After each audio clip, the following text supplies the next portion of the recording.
And Yay! Welcome, Tyler. We are talking about Dr. Dead today on Origin Stories.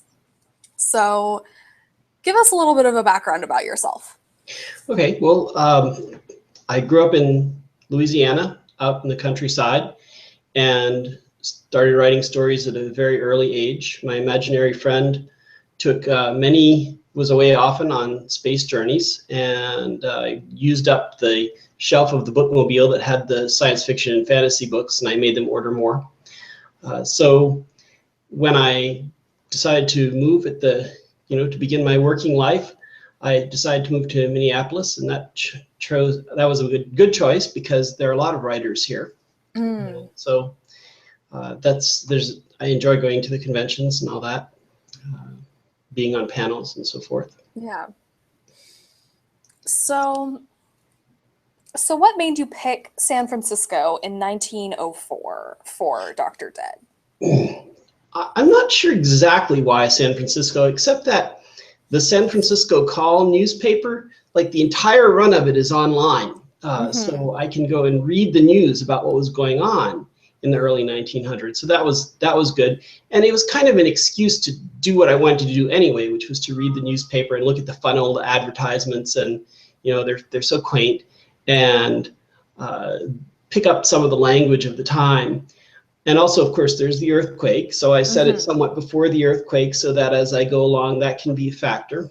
And I've been to San Francisco a couple of times, and I like the place. I don't know if I'd want to live there, but it's pleasant and quirky, and it has a very interesting history because you read about all the stuff that was going on there, with the Shanghai. The word Shanghai, okay, that came from San Francisco because they were grabbing people and putting them on ships and sending them off to the Orient. And it was just such a colorful history. There was this legend too that there were tunnels under Chinatown. Yeah. These secret tunnels where you could get around. I was thinking, oh yeah, I really want to have those secret tunnels, even though there were never any secret tunnels. But you can put that in a book anyway, even though it's not true. And especially when I read about the earthquake, there was so much interesting politics going on between like the mayor, who was very corrupt, and the fire chief, who wanted to upgrade all the fire systems. And he got to say, "Ha ha, I told you so," after the earthquake, and the whole city burnt down because the pipes were all the same pipes, and so they burst, and they had no water to put out the fires. But stuff like that, all these cute little interactions. There's the fact that there's the shipping, and I like ships. I read Ships are cool. Patrick O'Brien. Have you read those, the Captain Aubrey novels? No, I haven't. And Hornblower. So sailing ships, but sailing ships were kind of going out by then.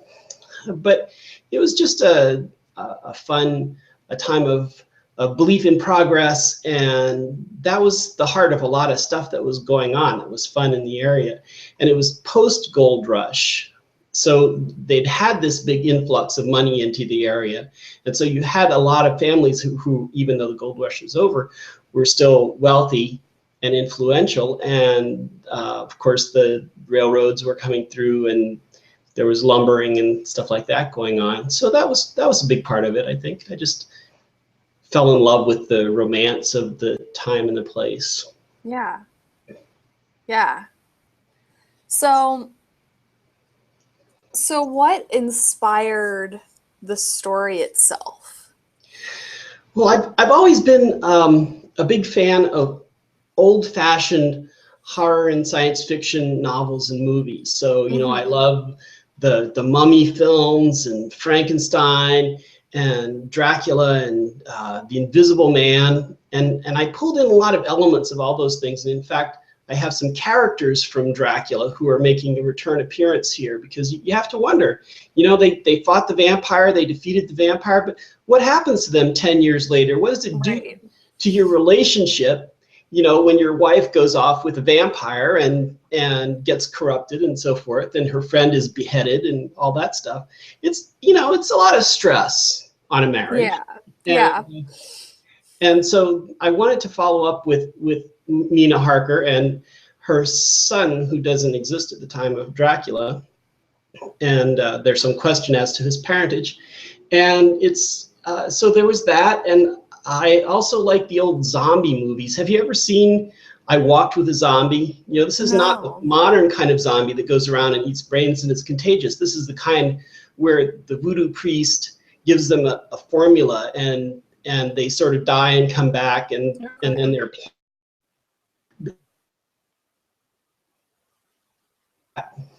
And I have a notion, if I do more of these, which I might do more of these depending on how this one sells, to incorporate a lot of this sort of thing, a lot more of these elements. I have the creature from the Black Lagoon makes a guest appearance here as a taxidermied thing at the museum. But I'd like for them to meet the community of creatures from the Black Lagoon, things of that nature. So I just have an idea that it would be a lot of fun to play with these, and eventually, because one of my protagonists is an albino, eventually I think he's going to have to take the Invisible Man formula, and we'll see what the consequences are to that, because in the book, The Invisible Man, there wasn't a reverse formula. Right. You're invisible for good. And that presents certain problems from a social perspective. It's hard to get about in the world if no one can see you. Well, and there's all sorts of psychological consequences to that too. Like from the League of Extraordinary Gentlemen, they touch on that a little bit. Mm-hmm. Like if you're invisible all the time and nobody knows that you exist, then you can very easily fall into the trap of thinking that nobody cares. And then you get all depressed and socially isolated and stuff. Yeah. I mean, of course, if you go around naked, then no one can see you. But if you wear clothes, then you can see the clothes.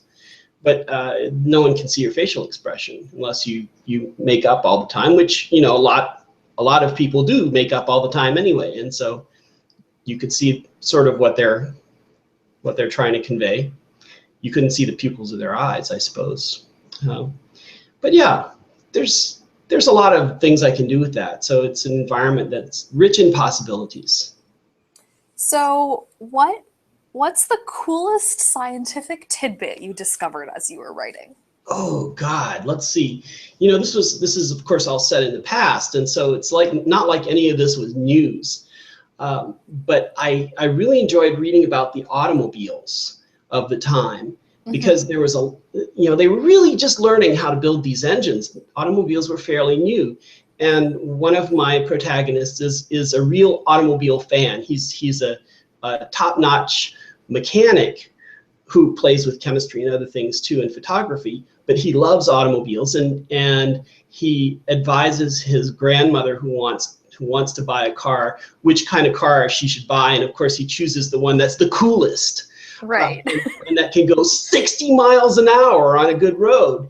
And it was just fun reading about the little technological innovations of the time and the different kinds of engines. And this was a new engine called a Hemi, which we don't have anymore, but for the time it was very advanced. And so I think that was the most fun part.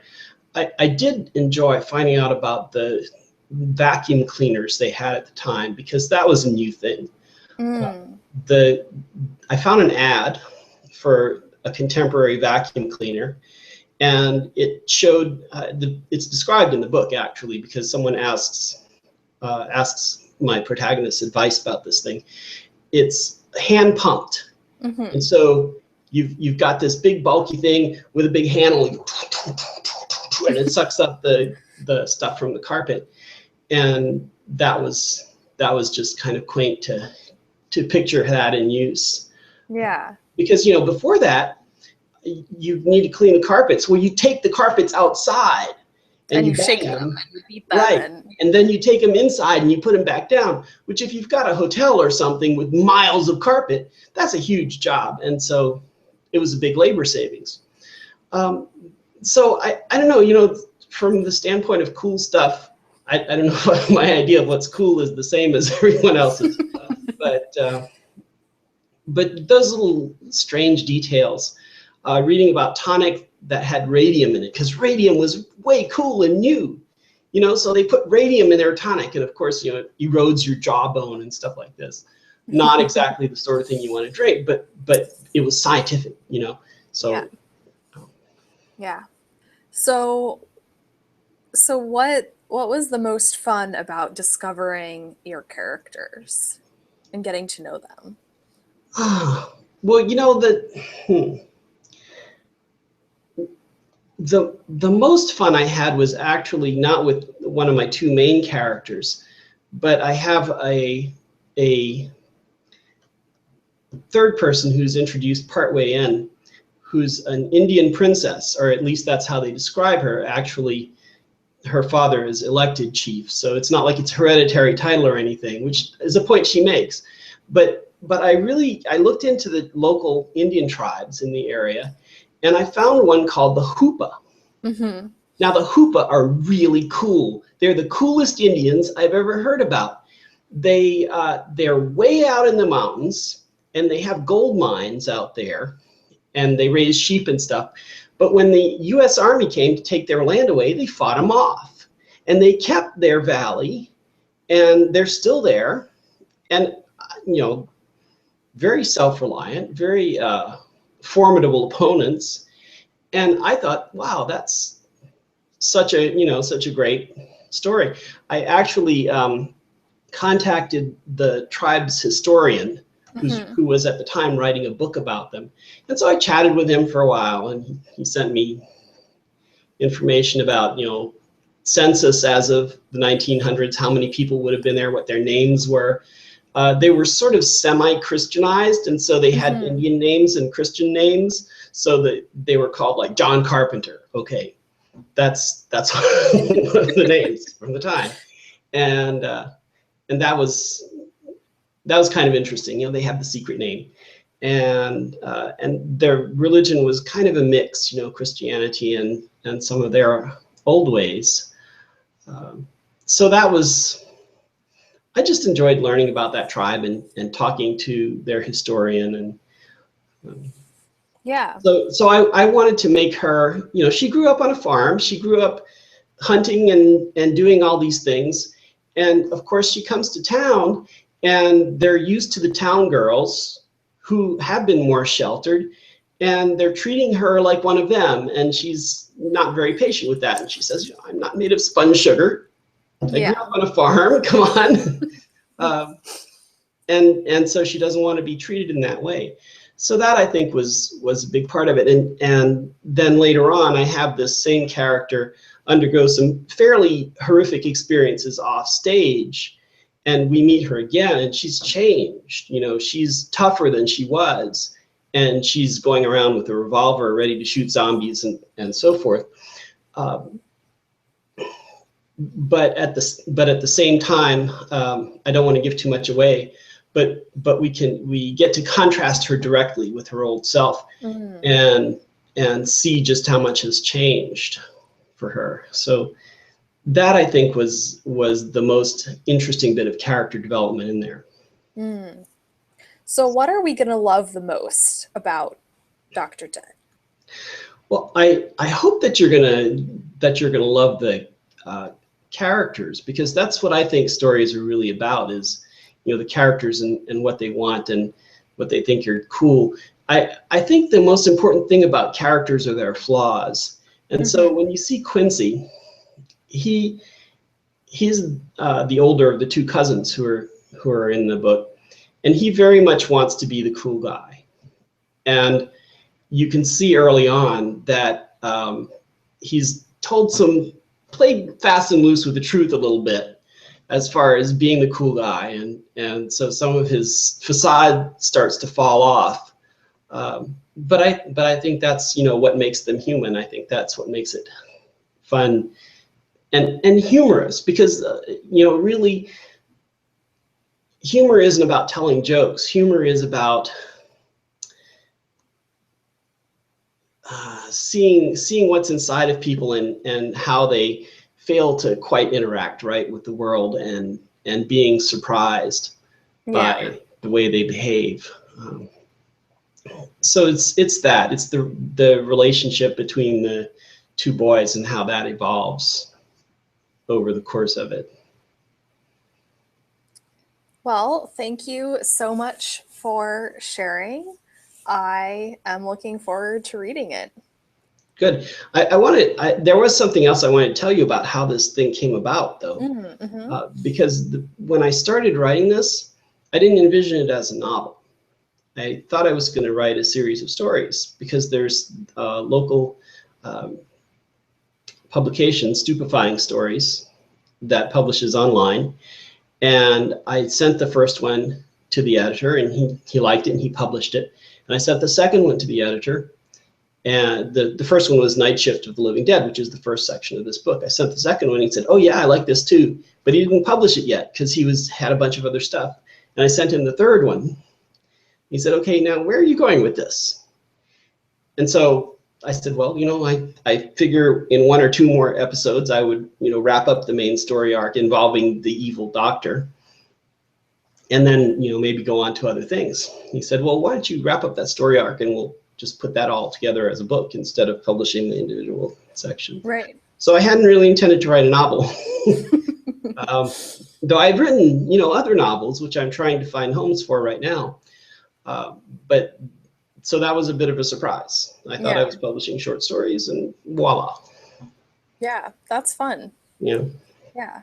It's fun when stories take on a life of their own and insist on being slightly different than how you planned them in the beginning. Yeah. Well, in this case, it was the editor who insisted it'd be slightly different, but yeah. Well, but the editor wouldn't have suggested it if the story hadn't implied that. I don't generally plan too much. I have an idea where I'm going, but I don't always get there. In fact, I seldom get there. So. Yeah. So where should people go to find you and Dr. Dead? Well, I have a website, tylertork.com, and Dr. Dead is on Amazon only at the moment. The publisher has said that he wants to put it on other platforms, but he's been a little busy and hasn't done it yet. So someday.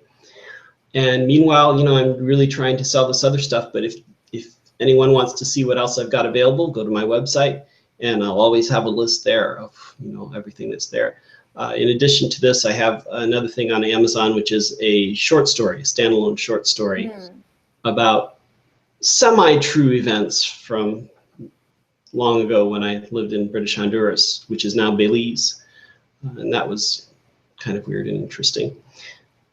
Like I said, some latitude with the facts, but yeah.